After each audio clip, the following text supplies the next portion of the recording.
What is good, y'all? Welcome back to the April. Welcome back to a brand new video, man. We are here. We are back with a brand new video for you guys. And listen, we're here to talk about a topic that has been going around crazy on Heat social media. We're going to be talking about the starting lineup. We're going to be talking about Duncan Robinson. We're going to be talking about Tyler Hero, Terry Rozier, and who should be the starting backcourt of the Miami Heat going forward. Because there has been a lot of discourse about that. I do have a lot of opinions, strong opinions about that.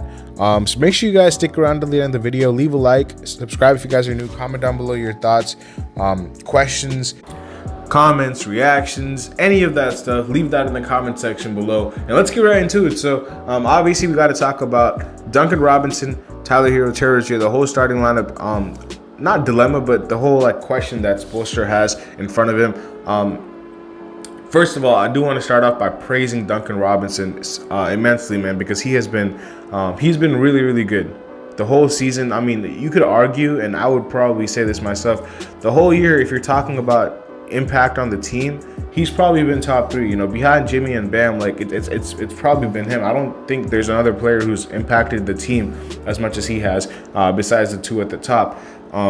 And you have to give him major props for that, because, bro, it's not easy. It's not easy when you're not getting playing time for 2 straight seasons, when your shooting form is dipping, and when his shots are not falling, when you're getting benched, when you got taken out the starting lineup, then you got taken out the rotation. Like, it's not easy to bounce back. That takes a lot of mental strength. And Duncan Robinson is a hooper. He is a guy who came back from that. And he came back from that strong, man, and he went from being one of the worst contracts in the NBA to a guy who I wouldn't even mind if he spent the rest of his career here as a Miami Heat, because he has been absolutely one of the biggest catalysts for us hooping right now, especially since the All-Star break, when we've been on this crazy run. A lot of that is due to him. You know, again, like I said, top 3 on this team as far as impact to this team. We need Duncan Robinson, and he is very crucial as far as whether we win games or whether we don't win games. Let me talk about the whole issue, though, or not the issue, because I don't want to label it as a bad thing, but this is actually a good thing, because this gives Spoelstra more to think about. The whole question that we're going to be talking about is the starting lineup, right? So Duncan Robinson as a starter this year is averaging 16 points per game on 49% shooting from the field and 46% shooting from 3. He's doing this on only 19% usage rate, and with him as a starter, we have gone 18-6, which is ridiculously good. And that sample size, again, it's not like crazy huge. Like 24 games is not like amazing, but 24 games is still a big enough sample size for you to see, okay, we've played 24 times with this guy as our starter, and out of the 24 times we've won 18 of them. Like that should tell you something. That should tell you something. All the numbers, all the metrics, his numbers, the team's numbers, everything goes up when he starts games. And he does this only on a 19% usage rate. So I think, and I've had this opinion for a while, but people are just, some people are just not starting to realize, but I've had this opinion for a while. I've seen other people who've, remained consistent about this, a few people that I've seen. So shout out to them. But yeah, I've had this opinion for a while now, and that Duncan Robinson should be the starting shooting guard full time. I think going forward, especially into the playoffs, Duncan Robinson should be the starting shooting guard. Now, that opens up the point guard position, and then because I believe Duncan should be the 2 guard, people are gonna want to start Tyler somehow. So people are gonna be like, start Tyler at the 1. Now, the reason why I don't think starting Tyler at the 1 would work at all is because, first of all, we've tried to start Tyler at the 1 before, and it's always been a disaster every time we try to do that. I remember we tried to do that in 2021 after we went to the finals in the bubble. The next season, the following year, for the first handful of games, we tried to start Tyler at point guard. Worst mistake. like terrible. Like that was so bad. Like we immediately had to just bring him off the bench. And the reason is not because like he's a bad player or anything like that. It's because he just can't handle the ball. He can't bring the ball up. He can't get to the paint, and he doesn't have that point guard decision making. You know, being a point guard, you can't just have anybody playing that position. You know, they need to be an actual point guard. Putting a shooting guard at point guard is not really going to work out. You know what I'm saying? Because you're losing rim pressure, you're losing ball handling, and you're losing playmaking, which is three things that a point guard must have. So for that reason, I wouldn't just shoehorn Tyler into the point guard position just because you guys want to see him play in the starting lineup. Terry should be the full-time point guard. You know, he's been playing better. And Terry, even if his shot has not been falling as consistently as you'd like, he still gives you what a point guard should give you, which is he will handle the ball up. He's a safe ball handler. He doesn't turn the ball over. I think he has a 4-to-1 assist to turnover ratio or something like that. He is a very good ball handler, man. He's a very good ball handler. He's a good playmaker. Again, not like a Chris Paul type playmaker, but he's a solid, good player. He's a better playmaker than Tyler for sure. And he's way better at getting to the rim and creating something. He will cause rim pressure, and something will get created out of that. So because of that, for those reasons itself, even if his shot is not as consistent as Tyler's, I don't think you're looking for that with your starting point guard. You want your point guard to be steady, you want your point guard to be reliable, and you want your point guard to create shots for himself and others. You want your point guard to get to the rim, and you want your point guard to be able to handle the ball and bring the ball up the floor. And Terry does that a lot better than anybody else that we have at that guard position, especially Tyler. So for that reason, I believe Terry Rozier, that is, I think, a no-brainer. I think he should be the starting one for sure. It's even, I just think that it's a no-brainer for me. So it's really between Tyler and Duncan for the starting two spot, and I think it should be Duncan. I think, like I said, for all the reasons I stated, Duncan should be the starting two. And I just talked about Duncan's numbers when he's a starter and how it impacts the team.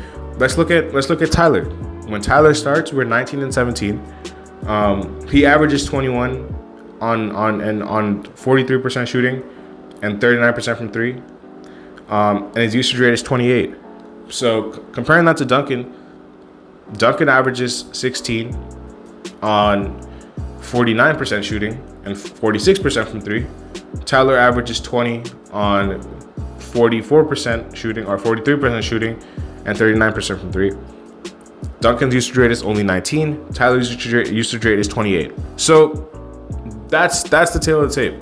And when you look at that, again, I do want to preface this by saying this is not any shot at Tyler or any knock at Tyler. I think Tyler's really good. I like him a lot. But, the team clearly performs better when Duncan is starting and Tyler is not. That's just what it is. Tyler averages 4 more points on way worse efficiency and a much higher usage rate. That's really what you're getting with Tyler when he starts. He's a better shot creator than Duncan, who's not really a shot creator. But again, Tyler's not the most elite shot creator in the world. Like, he's not like a Donovan Mitchell. He's solid. He's okay. He's growing. But the reason you want Duncan, because I can talk about whatever number and metric I want to, but even just watching the game, Duncan Robinson will move a lot better off the ball. He's much more committed to be an off the ball player. You can ask Tyler all you want for him to try to be an off the ball player, but he just doesn't view himself as that. So he's going to want to have the ball in his hands. He's going to want to try to create something. And when you already have Terry and Jimmy and Bam, like, you need guys who will just run around, do some of the dirty work, like play off the ball, like not need the ball in their hands as much and still impact the game. And Duncan Robinson is the epitome of that. He will do that a lot better than Tyler Hero. Tyler Hero is a much more talented scorer, but Tyler Hero will also demand the ball. And he'll demand the ball, but the fact of the matter is Tyler Hero is not an all-NBA, all-star type of guy. He's never made an all-star team. He's not an all-NBA player. He's a good scorer, but he's not that level of a scorer where you have to like worry about benching him. Like, you're not benching Jimmy Butler here. You're benching Tyler Hero. And I don't think anybody should be taking offense to that, especially Tyler, because I understand that he wants to start. But first of all, coming off the bench, it's not even a something that is a terrible thing. Like, we've had Hall of Fame greats come off the bench in their careers. Like, Manu Ginobili came off the bench. James Harden came off the bench. Manu Ginobili came off the bench for his whole year, basically, his whole career, basically. Jamal Crawford, Lou Will. These guys are all really, really good players, and they all came off the bench. You look at what the Clippers did with Russell Westbrook when he requested to come off the bench, and since then, that James Harden trade has looked flawless for them. So, coming off the bench is something that you just should be willing to sacrifice for the betterment of the team. Now, again, this is not even up to me. This is up to whether Spo wants to do this or not. I think he's going to go back to Terry and Tyler, but I mean, we have had over 30 different starting lineups this season, so I don't know why he can't just look at one more where you have Tyler coming off the bench and you have Terry and Duncan start. I really do think that if he started Terry and Duncan in the backcourt and had Tyler be a sixth man, this team would be amazing. Like, it would be really, really good. And again, this is no knock on Tyler, because I don't think anybody should view it as a negative thing to want to come off the bench, or to come off the bench at all, like, even if they want to or not. Like, Tyler Hero is a talented player, but the best version of him that we have seen in a Miami Heat uniform was in 2022 when he came off the bench and won Sixth Man of the Year. That is the best Tyler Hero I have seen.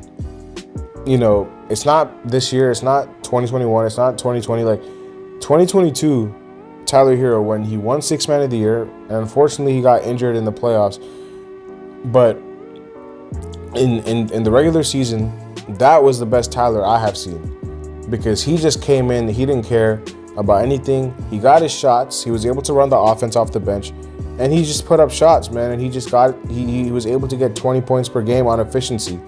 His efficiency was a lot better than it is now, and that's because he's not having to, he can play a lot more free. He's playing within himself. He's not having to force anything.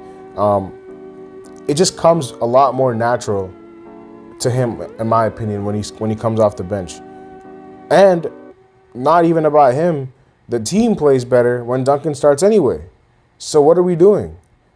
I don't think it should be a big thing like, oh, why should Tyler come off the bench? I saw somebody, I think Barry Jackson, shout out to Barry, he's a legend, but he was talking about how it's going to affect his morale. Bro, if you can't handle coming off the bench when you're not even like an all-star guard, then I don't know what to say to you. It's not like Tyler Hero is an all-star. It's not like he's an all-NBA cornerstone or anything like that. He's a good player, but a player with his profile shouldn't be getting offended or shouldn't be losing confidence or I don't know. He said that it's gonna affect his morale or something along those lines, or it's gonna make him mad. Like, nobody should be getting mad, especially not somebody who's never even made an all-star team. I mean, if you had the resume of a Jimmy Butler, and if you've been asked to come off the bench, I would understand why you had some pushback. But Tyler Hero hasn't done anything apart from win Sixth Man of the Year, which again is an award that you win coming off the bench, to want to warrant anything long term. Like, obviously he's one of our younger pieces and he has a ton of potential, but as of right now, the team just fits better with him coming off the bench. And that's just what it is. Again, I don't think it's a bad thing. I mean, if people, because a lot of Heat fans, especially, Tyler fans, the stands of Tyler Hero, they will come at you and they'll be like, oh, I don't care what you say, this, that, and the third. Bro, you guys have to understand the substance of what I'm saying and not, the main topic. Like, obviously, people will look at me saying Tyler should come off the bench and be like, oh, sound the alarms. Like, what is he talking about? No, just listen to the substance. Listen to what the actual reasoning and the justification behind it is, and you will understand too. Number one, Duncan has been hooping as a starter. Number two, Duncan hoops on much higher efficiency and a lot less usage rate. Number three, the team plays a lot better with Duncan starting. And number four, Tyler can't start at the one because he's not a point guard. So Out of these 4 reasons, shouldn't those 4 reasons tell you enough that Tyler Hero coming off the bench is better for the team? And it's probably better for him too, because I think his efficiency would actually increase if he came off the bench. I think his play would be a lot more consistent if he came off the bench. So this is actually benefiting the whole team and including him. So I don't see why this is a bad thing. People will hear the phrase coming off the bench and be like, oh my gosh, like worst thing in the world. No, he's still going to be the 6th man. He's probably going to even be closing games. He will be taking probably the same amount of shots he takes anyway. It'll just be in the flow of the offense and when he's running the second unit. We're missing Josh Richardson anyway for the whole year, because the reason I didn't even talk about that, because this whole Tyler, Duncan, Terry thing was going on social media. I wasn't even able to talk about Josh Richardson. Prayers up to him, because I don't know, like, you know, I'm not sure exactly, like, I didn't think it was going to be a season-ending injury, man. I really didn't. I thought it was going to be like a dislocation. He was going to come back in a couple of weeks, but man, that is a huge blow for this team, and that explains why we signed Patty Mills. But you already are missing a bench piece anyway. You just slide Tyler to the bench, you know, make your bench offense and scoring be crazy. Like, imagine when you're playing other teams and, you know, the bench checks in and Tyler and Jaquez are about to check in, playing as second unit guys. Come on, bro. Like, that's a clear advantage that we have. You look at our bench with Tyler. If he's on the bench, if he's coming off the bench with Tim, Jaime, Caleb, K-Love, those 4 alone are a lot better than, you know, 90% of the league's benches. And with Tyler on it, they're definitely one of the best benches in the league. That helps the team. We have enough guys who need the ball in their hands in our starting lineup. We have Terry, we have Jimmy, we have Bam. We need a guy like Duncan Robinson in there. Because Duncan Robinson will be very, very good. He will do it on extremely good efficiency. He will do it on an extremely low usage rate. He will move off the ball. His chemistry with Bam is on point, probably the best on the team, if I'm being honest, because he will find Bam. The handoff game with Bam is elite. It's just too many reasons to ignore this. Like, I like Tyler Hero a lot, but I like him a lot better coming off the bench. You look at what Jordan Poole is doing right now with the Wizards. I mean, he's been terrible, and I'm not saying Tyler Hero is on Jordan Poole. I think Tyler Hero is better than Jordan Poole, but Jordan Poole was in the same kind of, like, you know, archetype, and he's a guy who Tyler Hero has been getting compared to a lot over the years. Jordan Poole stank it up the whole you know, first part of the season when he was the starting point guard. Last 5 games they brought him off the bench, and he's averaging 24 points per game on an incredible efficiency. Some players are just better coming off the bench. They play more free. They're able to take the shots they want. Nobody's really, you know, having them, you know, nobody's getting in their way.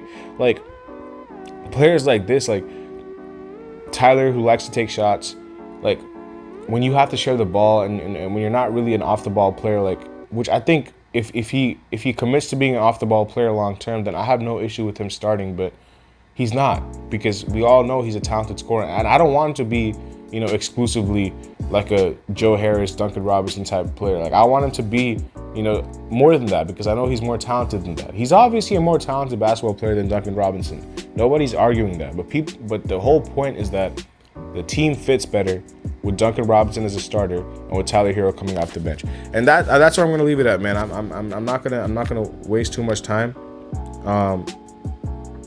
doing that, and I'm not gonna waste too much time talking in circles. And yeah, that's gonna be the end of the video here. So make sure you guys leave a like, subscribe, and comment down below. Let me know what you guys think, man. I know I'm gonna get killed by a lot of Tyler fans, but just do it civilly, man. Just make sure y'all, whatever y'all say, keep it in a civil manner. And yeah, I'll see you later in the next one, man. Peace.